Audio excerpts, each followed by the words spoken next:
Shalom adik-adik, apa kabar? Tentunya Kak Cindy berharap adik-adik semua selalu keadaan sehat, tetap bersemangat, tetap bahagia, walaupun kita terus berada di rumah aja ya adik-adik. Nah, di minggu pagi hari ini, Kak Cindy akan mengajar adik-adik melalui ibadah online. Dan Kak Cindy berharap adik-adik sudah menyiapkan Alkitabnya masing-masing ya. Nah, sebelum kita mendengarkan sebagian dari firman Tuhan, mari kita berdoa terlebih dahulu. Lipat tangannya semua dan tutup matanya. Mari kita bersatu di dalam doa. Ya Allah Bapa kami yang bertata dalam kerajaan surga, sungguh kami mengucap syukur ya Tuhan untuk kasih setiamu di dalam hidup kami sampai saat ini Tuhan. Tuhan memberikan kesehatan yang baik, Tuhan memberikan makanan dan minuman yang secukupnya juga untuk kami ya Bapa. Terima kasih Tuhan Yesus, kami mau bersyukur juga untuk berkat-berkat-Mu yang lain Tuhan, yang selalu Engkau limpahkan dalam kehidupan kami dan juga keluarga kami sampai saat ini. Bapa, pada pagi hari ini kami rindu sekali Tuhan untuk mendengarkan sebagian dari firman-Mu. Dan kiranya Engkau yang memberkati setiap pribadi yang mendengarkan firman-Mu melalui ibadah online ini ya Tuhan. Berkati adik-adik sekolah minggu yang mendengarkan firman Tuhan. Dan kiranya Engkau berikan kekuatan buat kami ya Bapa untuk melakukan firman Tuhan dalam kehidupan kami sehari-hari, dan kiranya firman Tuhan yang kami dengar pada hari menjadi berkat dalam kehidupan kami maupun kehidupan orang lain. Terima kasih Bapa, ampunkanlah segala dosa dan kesalahan kami, layakkan kami untuk menerima berkat firman-Mu. Di dalam nama Tuhan Yesus Kristus kami sudah berdoa dan mengucap syukur. Amin. Nah, bacaan kita pada minggu pagi hari ini diambil dari Kisah Para Rasul, Kisah Para Rasul 11 ayat 22 sampai 30. Kakak bacakan buat adik-adik ya. Maka sampailah kabar tentang mereka itu kepada jemaat di Yerusalem. Lalu jemaat itu mengutus Barnabas ke Antiokhia. Setelah Barnabas datang dan melihat kasih karunia Allah, bersukacitalah ia. Ia menasehati mereka supaya mereka semua tetap setia kepada Tuhan.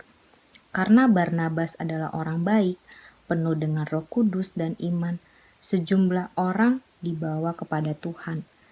Lalu pergilah Barnabas ke Tarsus untuk mencari Saulus, dan setelah bertemu dengan dia, ia membawanya ke Antiokhia.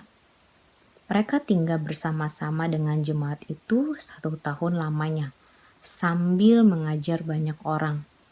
Di Antiokhia murid-murid itu untuk pertama kalinya disebut Kristen.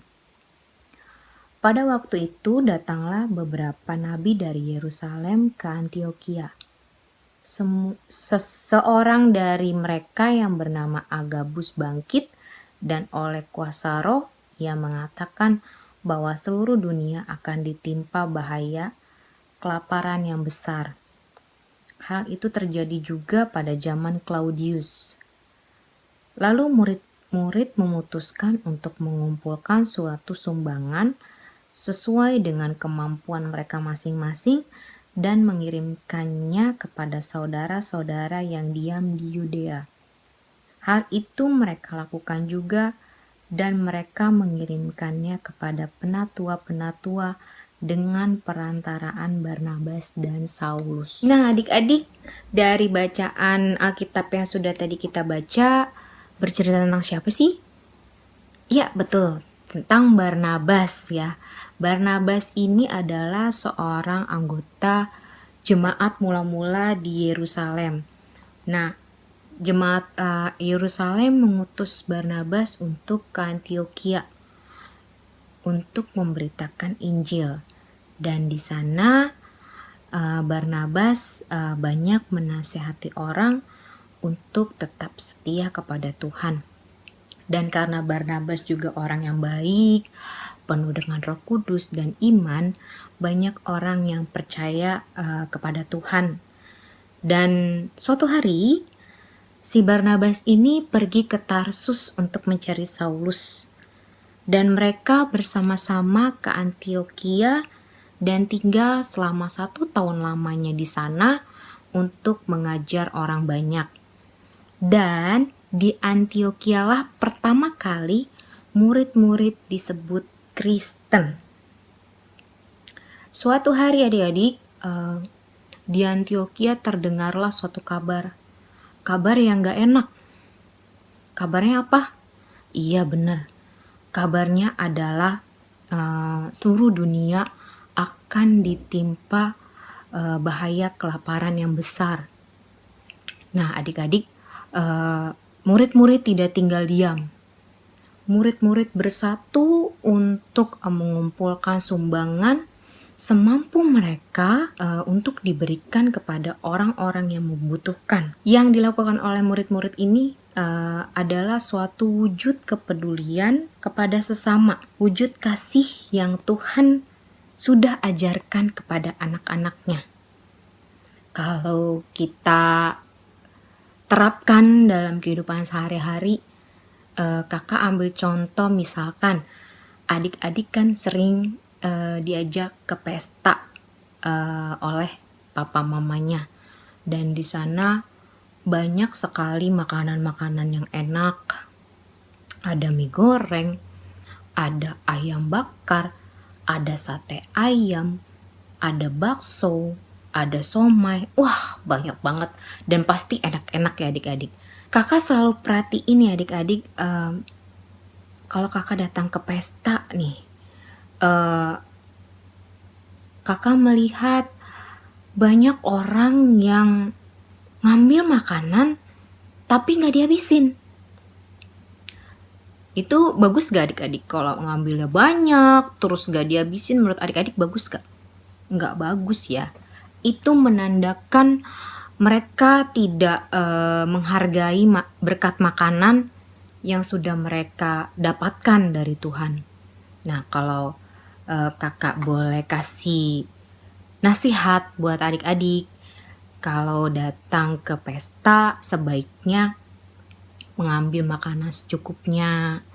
Dan kalau misalnya di rumah juga, kalau misalnya makan, kalau memang adik-adik gak tahu bakal gak habis nih, adik-adik ngambil makanannya juga secukupnya aja, jadi makanannya gak kebuang-buang. Adik-adik harus ingat, banyak orang di luar sana yang tidak bisa seperti kita. Banyak orang yang gak makan, salah satunya ya adik-adik ya. Jadi kakak berharap sekali adik-adik bisa belajar untuk peduli pada teman, pada saudara, kepada tetangga, pokoknya kepada orang-orang di sekitar adik-adik yang mungkin tidak bisa menikmati berkat makanan dengan baik dan tidak bisa makan. Contohnya, misalkan adik-adik di sekolah nanti ya, kalau udah masuk sekolah lagi, misalnya ada teman adik-adik yang tidak mempunyai uang untuk membeli makanan. Kiranya adik-adik bisa menyisihkan atau memberikan makanan yang adik-adik punya untuk dibagi pada teman adik-adik tersebut. Jadi melalui bacaan Alkitab kita pada hari ini, kakak kembali ingatkan pada adik-adik ya untuk bisa menjadi pribadi yang peduli kepada sesama adik-adik, kepada orang-orang di sekitar adik-adik. Contoh kecilnya untuk berbagi makanan ya adik-adik ya. Dan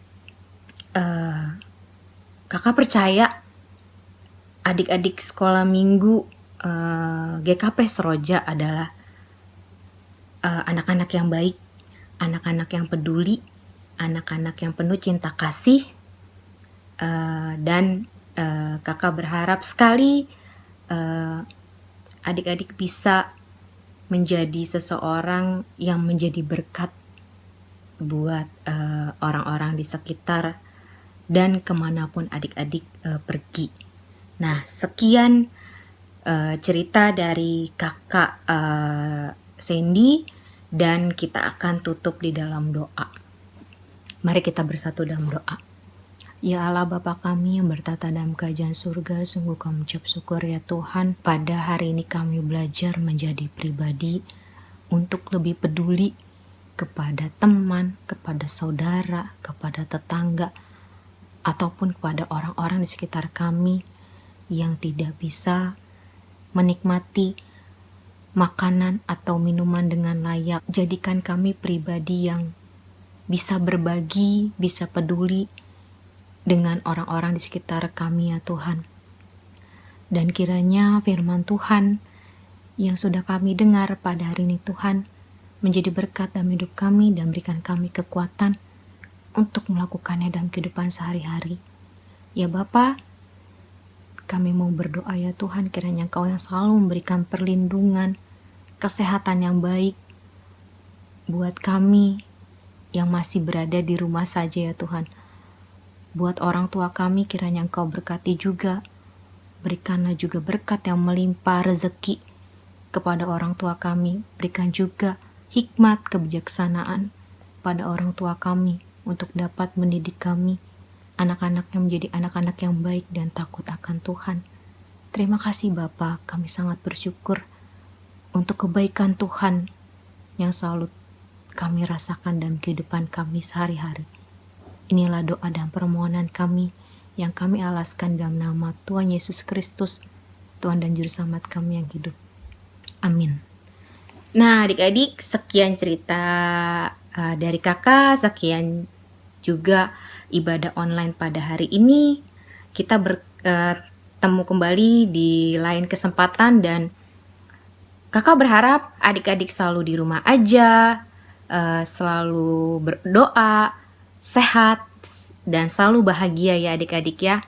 Dan sampai jumpa jika situasi sudah normal kembali, kita bertemu kembali di ibadah di Pastori. Terima kasih adik-adik. Selamat pagi, shalom.